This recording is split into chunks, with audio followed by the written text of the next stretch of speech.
I think we can start. So this is VOLTHA TST meeting on August 27th, 2024. These meetings are recorded and published on social media channels. Be aware of that. I was expecting Joy to join the meeting and get status about the Amazon machine image problem, but I can't see him on the list. Eric, do you have by chance any update about that? Any information about that issue, this issue? Yeah, so I'm actually working on an image too, and so far I'm still doing testing, and my biggest problem is that I need to be able to sign the CLA, and right now our CLA website is broken. So I can't push changes to Garrett, but my image, the build image that I've got is very promising. It's been able to get some jobs passing. Um, I'm trying to differentiate between builds that would fail no matter what and builds that should be succeeding that are failing because of problems with the build image, so that I can troubleshoot those. But at least some of the jobs are now able to run and pass. Okay, good. That's I saw also some of the jobs are green now, and that's good. So, do we have any estimation about that problem when we can solve it, or how big it is? Um, well, I'm not entirely sure how much is missing from the image we have right now. Um, as I said, I'm still kind of troubleshooting the jobs that are still failing. Mm-hmm. Um, is very hard to say. Like I could I got take it. a guess, but it I don't think it would be the most informed guess. Um, Got it. So I'm it's not sure exactly how big the problem space is. Mhm. So okay, we okay. I also saw Joy has joined. Yeah, good Yeah. because I have questions for Joy for the next item also. Yeah, so Joy, I was asking Eric, how big is that problem, and is there any estimation it's going to be, Um, solved or not? well, But I understand the situation that it's like some kind of an experimental thing because you find the problem, fix it, and check the you know pipelines, etc. Then see another problem, then try to solve it and go like that. So yeah, do you have, by the way, any idea about the um, any estimation for that problem?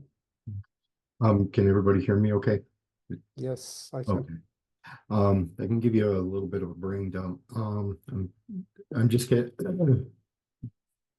jumping in here. So, you were looking for an update for the AMIs and the problem. Yes. Okay. So we have two images being worked on right now. Eric was working on a replacement 1804 Ubuntu 1804 image. It sounds like he was getting some good progress. He's been able to restart a bunch of jobs. Eric, let me know if I'm rehashing anything here. Let me see. Some of the pipeline jobs have been able to run fine. That's kind of what I know about that. The piece I'm working on is a Ubuntu image based on 2404, which is a newer one. It's running Python. I think it's actually 3.12. 3.13's not been officially released yet. That's not until October or somewhere around there. So for my part, I've been like before, I've been able to do builds with the newer image. I ran into a similar Docker problem that we had before, where Eric said he didn't have any trouble with Docker that was installed on his image. Eric, quick question, was Docker pre-installed or did you have to manually install it? I manually installed it. Did you have to? Although I didn't actually check the Packer build, but I assume it went through. But yeah, since I was using our Packer build, all of like a whole bunch of stuff, including Docker and Python, is all being installed by Ansible rules that we maintain in-house. Right. For the install that I'm doing, there's nothing really special with it. It's grabbing the package off of the Docker site, installing it, and the only thing you really have to do after the fact is there's a Unix group called Docker that you have to add the build user into. You know, it seems to work fine locally, but when you try and launch stuff remotely, that's when you get problems writing into the Docker socket. They need to look into that. The Docker not launching right now is one of the big problems for the things I'm working on. I did run into a problem early on building the VOLTHA Protos repository with Python 3.12. That ended up being related to my environment. It wasn't actually a problem with the build. And there's since been a fix put into the make files. Basically, I had it looks like some of my shell environment was bleeding through into the Python. When you're installing Python packages that are in the requirements.txt file, for some reason, the compiler flags were getting mixed up when they were building the grpcio and the grpc tools package. It was confusing C++ and C flags. Isolating that environment so my configs were no longer used seems to have fixed that problem. Mahir mentioned he had some success running all of the system tests under 3.12. I haven't gotten that far, so I can't really comment on that. Let me see. ETA. Yeah, right now it's pretty much going through finding problems and fixing them. I'm going to be submitting some changes shortly to use the library makefiles to build VOLTHA Protos with the other fix that's included. That should allow VOLTHA Protos to start building cleanly, which is, you know, basically the core repository that we need to build that everything else is based on top of. Where am I going with this?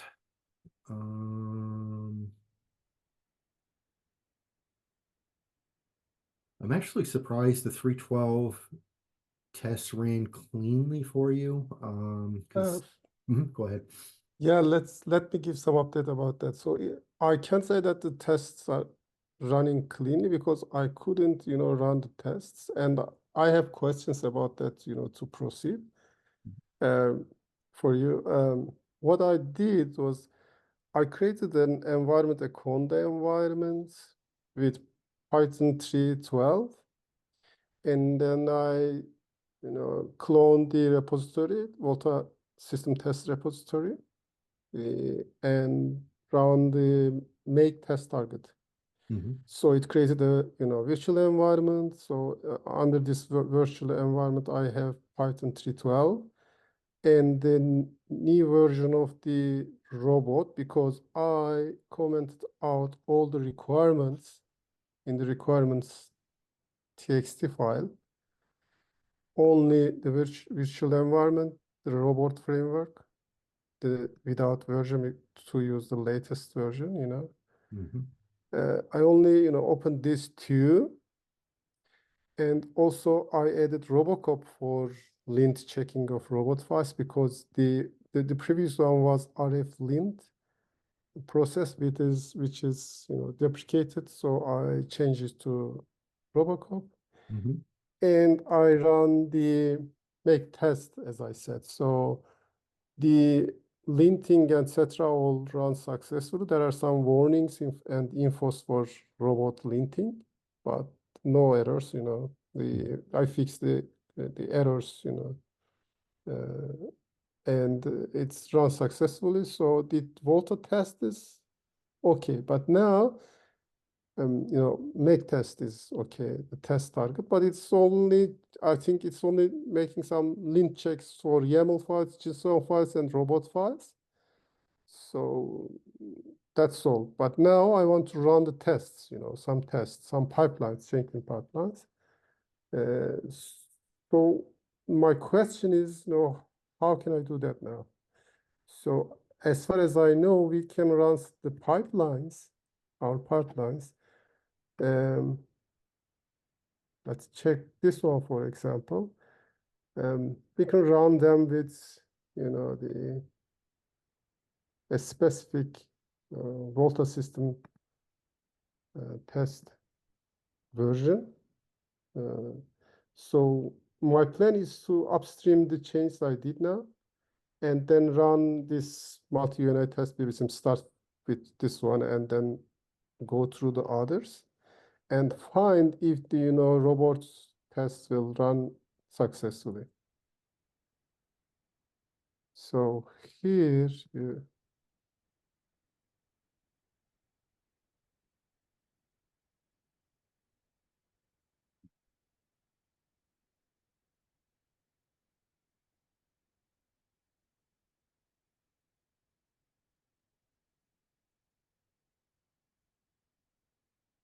I think I have parameters here.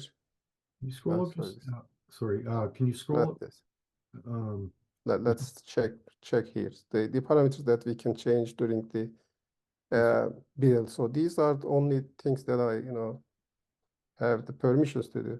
So I see there's VOLTHA system test change parameter here so that I can put a reference of a patch here and run it. So, but do we need to change anything in the AMA image that, you know, it's using? if you can scroll up just a little bit, Scroll up. keep going, yeah, keep going, keep going. Yep. Okay, so the Ubuntu, okay, This that's, one. Eric, is this the image that you're using? I think this is the legacy, or this is probably the old image that we no longer have a definition for. But Yeah, I have attached my AMI to that label. Oh, okay, okay. yeah, because the last jobs, I mean, the last executions of this job, I see that they're succeeded, you know. So here in the history of, if you check the history of it, it started to success from August 24 to today. So, but I don't know what is the VOLTHA version in this, sorry, Python version in this That's what I was just gonna. image. So it's not probably 312, it's something else probably. Click on the full log link at the top. Yes, sorry. Do Control S and see if you can look for Python space version. You might find it. Some of the commands echo it. Virtual env. If you scroll down, probably to the end of this, it should do a Python dash Keep version. here. It's pip. Yeah, we're looking for the interpreter version. It'll be way down at the bottom after pip installs all the packages. Yeah, keep going, keep going. This is where we're installing requirements.txt. And there's all kinds of Python 369. Okay, so this is basically the setup that we had before. Yes, so in order to run this test, I need a new image of this Ubuntu, I guess, isn't it? Do It's I? interesting is right below where it echoed that version. Mhm. Oh, okay, it's skipping lib python 3 310. Oh, Okay, never mind. Mahir asked about this before. So there's some scripts in the repository. It's called like Python 310 patching. Yeah. It's the scripts are not normally used in the build system, and that's why it's echoing skipping.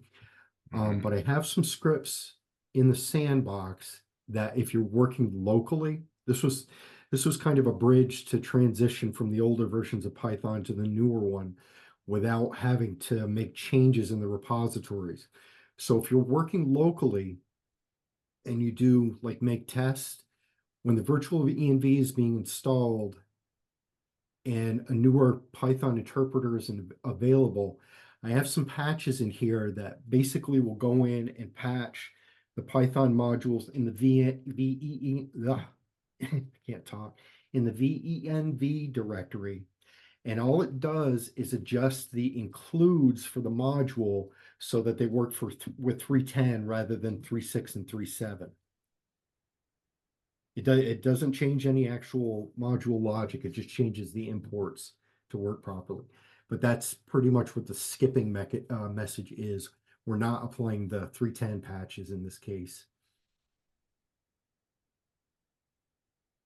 If that makes sense, or if there's any questions. So do you mean it's also done in the local? Is it done in this pipeline or not? It's not used in the pipeline. Can you scroll down just a little bit? You see the command patches Python 310 migration.sh with the VENV directory? Oh, yeah, this one. If you ran this locally on your machine, Mm-hmm. run like make test, and your local machine has a newer interpreter installed, No, this okay. will adjust the module includes so that you can use it with Python 310. Other than that, it does not get used at all. So And it's literally throwaway. It's temporary. okay then how can I proceed? So I think I need a new Ubuntu image with Python 3.12. Is that correct? If you want to, well, on your local machine, oh, you Uh, need to test it in the pipeline. I don't know if I can run all these, pipelines in my local machine. So my plan is to upstream my change and run pipelines here on Jenkins server. And Well, there's two options I could think of. We could take the I don't know if that would work. We could take the Ubuntu 18.04 image and try to install Python 3.12 on it. I suspect we might run into problems because you're gonna have a lot of older stuff and newer stuff on the machine. But we basically could use 18.04, use it as a template and copy 18.04 into a new AMI image so we can play with it. And then on the new copy of 18.04, install Python 3.12, and then we could use that in the pipeline. The other option, if somebody wants to give me a hand with it, we could also take the Ubuntu 24.04 interpreter that does already have Python 3.12 installed on it. yeah, I prefer this one, If we can Why do we try to patch Python 3.12 or something to an old version of Ubuntu? And probably it brings a lot of headache to us. But if somebody can help debug the Docker permission problem, if we get that working, that's pretty much the only thing that's blocking that AMI from being included in the pipelines or trying it out in the pipelines.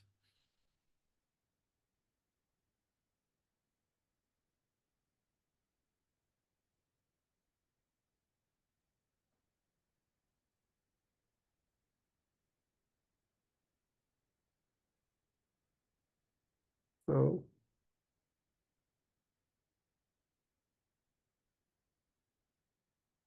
Just a suggestion too, if Eric's AMI is working, which it seems to be, we could, as a base answer, roll this out everywhere to at least get the legacy, the behavior before the AMI was removed restored, and that might allow people to start checking in patches again if the pipelines are running cleanly. And then, independent of that effort, then we could look into options to upgrading to Python 3.12. Or, if we can get the other AMI image, then we could swap that into pipelines to try it out. Okay, so you're saying that instead of updating this, let's proceed with the image that Eric created and go through the other pipelines and see if there are some problems there that we can fix. Correct, yeah. Okay. That seems like the path of least resistance, because all we have to do is swap his AMI into the pipelines and just start using it and see if anything falls out. Yes. That's probably a good thing too, because once the pipelines are back in order, then we shift back to, do you remember the graphs that I had set up? Those to-do pages I had that were hosted on GitHub. We're going to start running into the transient failures that were showing up in the test suites before, the ping test failures that were failing in different repositories, all that fun stuff. Yeah. Yes, we still have a lot of pipes failing here. But now half of them are green, but half are red still. Okay, then let's check these pipelines and see that if we can, fix this problem. By the way, Joey, can we run this test on our local machines? Is there any problem on that, or No, you have, the- I'm asking this, to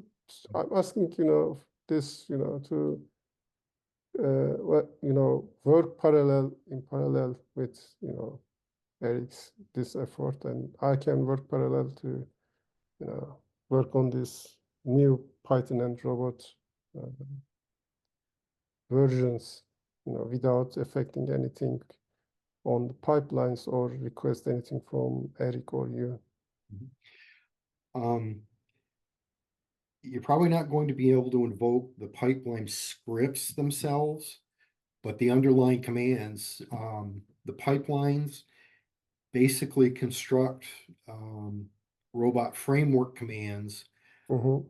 If all you'd have to do is go in and pull those out of the pipeline scripts, and you'll be able to run those on your local machine with no problem. Okay. So if, for example, I run the make with targets, BBC multi-unit test, for example, then it should run on my local machine. Correct, yes. You can either run the make test commands, or the pipelines tend to invoke the robot command with arguments. Okay, I'll try that. The problem is, I have a Mac and there are some tools and some libraries that, some scripts, that are not running on Mac. So I need to find an Linux or Ubuntu machine to work in. When you have a chance, could you send me the version of Make you were using? I remember you said you were having problems with path construction. If I can get a chance, I'll dig my Mac out and see if those path problems in Makefile test, if anything's failing, those should not be too bad to fix. Okay, I'll send it to you offline. If you can include the version, and if there's any test log output, if you could send that to me too, so I can see the paths, that should be pretty easy to fix. Yes.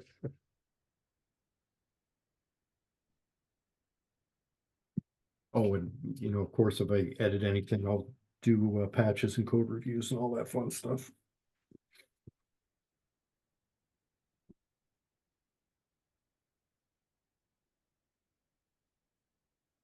Yeah, the next item is about this, state of work document that needs to be prepared by Joey, you, and I think Eric, you. Is there any update here, or do we need this state of work document or you're already working and you from Joey and Eric everything is handover, etc.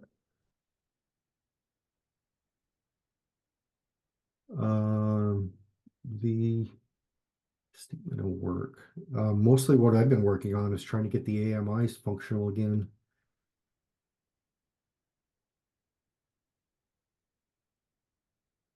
Okay. One quick note for the AMI and for hold on a second, my phone's going crazy.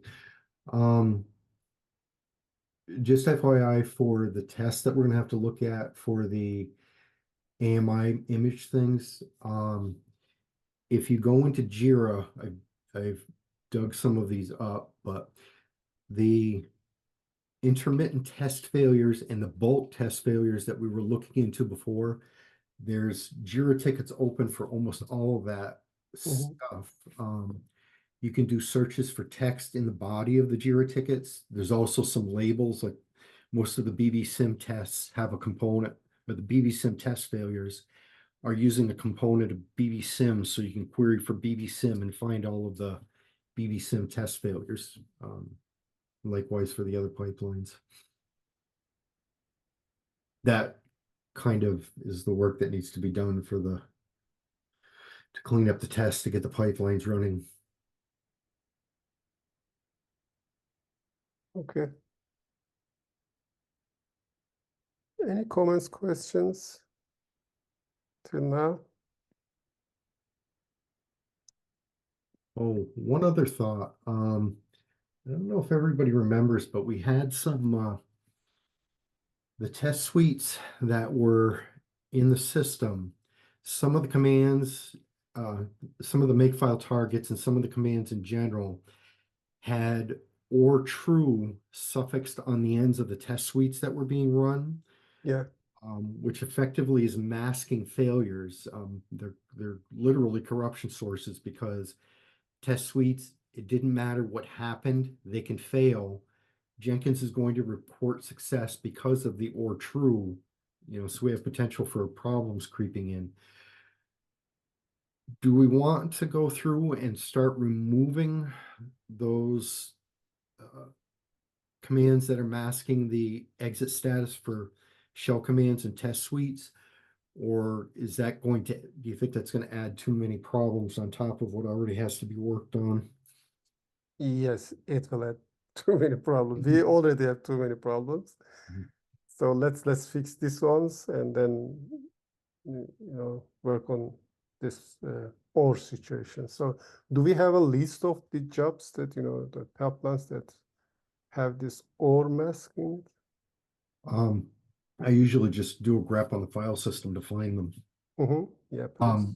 Yes. Some of the shell scripts that are using or true or do not have set-e to enable shell error detection, we'll have to go through and do a logic review on those scripts to find to find and remove the things. Yes. So some of these ors, might be, legal ors, So I suspect some of these were added in because of the transient failures that we have.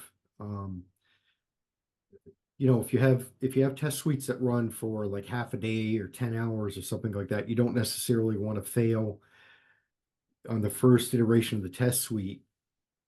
I suspect they were probably added in to try and accumulate as much status as possible, but you have to be reviewing the test runs daily to stay on top of that. Okay, got it.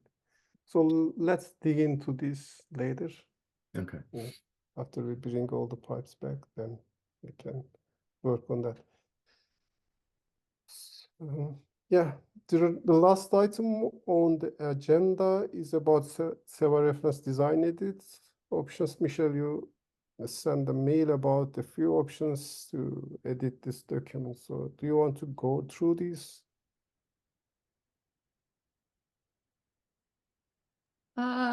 Sure. Let me find them.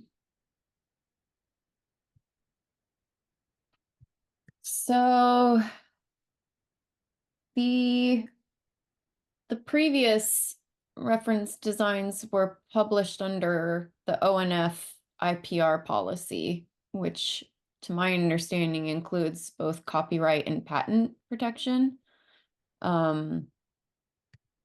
Moving forward, it kind of depends on what everyone involved feels like they need as far as coverage. So the first option would be just doing the edits and publishing it under a Creative Commons 4.0 license. That option is probably the easiest, the fastest, and it does include only copyright and no patent coverage. The second option would be a community specification license, and that would involve setting up a working group who would do all the updates in GitHub, and there would be about a 45-day review cycle for people to review the updates and ask for any exclusions. That would include both copyright and patent coverage. The third option is a lot more in depth. It's called the Joint Development Foundation Project, or JDF. This would require additional membership agreements, a bunch of legal review, and it would most likely require approval from the LF board to approve additional funds, because it would need additional support on the PMO side to get it all set up and running. So, and that one is probably the most similar to what the IPR policy covered under ONF. It is just much more onerous. So it really kind of depends on what all the companies involved in updating the reference design feel they require from as far as copyright and patent coverage. Okay. So I think we can go with the first option to make the change on that. And if I saw Francisco on the call. Same Fran, you're here, yeah, here. I'm Yeah, here. hi, how are you? Yeah, wasn't hiding honest. Yeah, I think so. I agree with you. I don't see anything complex from our side of the coin, from a both for Radis's and with my broadband forum hat on. That's certainly the way I would see it. Number one should be fine. Yeah, okay, perfect. Any comments or objections about going with the first option? So the question is, who will be the reviewers if you make some changes onto the SEPA RD?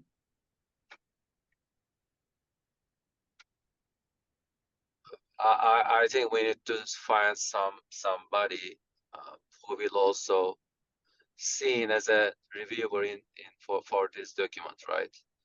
Yeah. Yeah. Yeah. So again, from an innocent point of view, say for the sake of argument, you or I make changes, I would say that we need to bring it for review at this forum first and foremost, right? Yeah. Yeah, I think it would be up to the TST to do the final review and approval, because this clause in the technical charter specifically says that the TST can publish documentation under this license. So it would be up to the TST to review it and approve it and publish it as documentation. Okay. Oh, when it is RD, I don't know if TSD is enough for. We may include some people from board perhaps. I mean, you can always include additional people reviewing it, but it would come down to the TST to review and approve it and publish it. Okay then. If Okay. if So the board does not have any objection for that, then it's okay for me. I mean, TSD is a good place for that.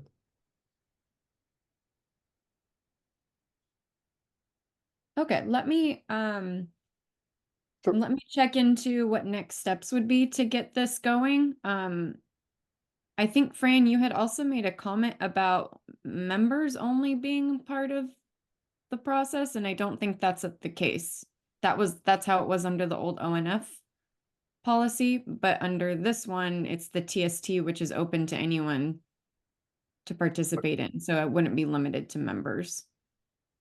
Okay. But let me check with our legal, just what next steps would be to get this going, and we can go from there. And if anyone else has any questions, please feel free to shoot me an email in the meantime. Yeah. Yeah, they're just looking at my email to you here, Michelle. So to, to get things going or to ask for comments, the Broadband Forum has liaison statements. So we receive liaison statements, we provide answers by liaison statements.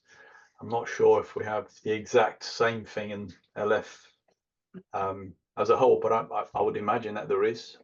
IETF and TM Forum and all of those bodies communicate with the Broadband Forum by liaison statements. I think there is. I don't know all the mechanics of it, so I'll look into that as well. Very good.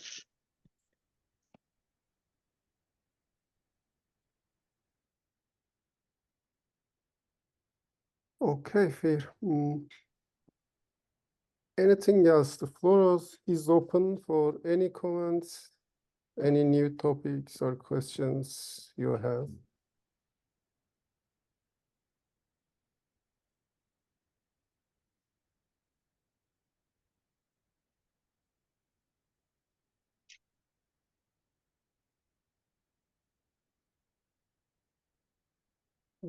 Then let's give 20 minutes back to you. Thank you all for joining and see you next week then. Thank you. you. Bye bye.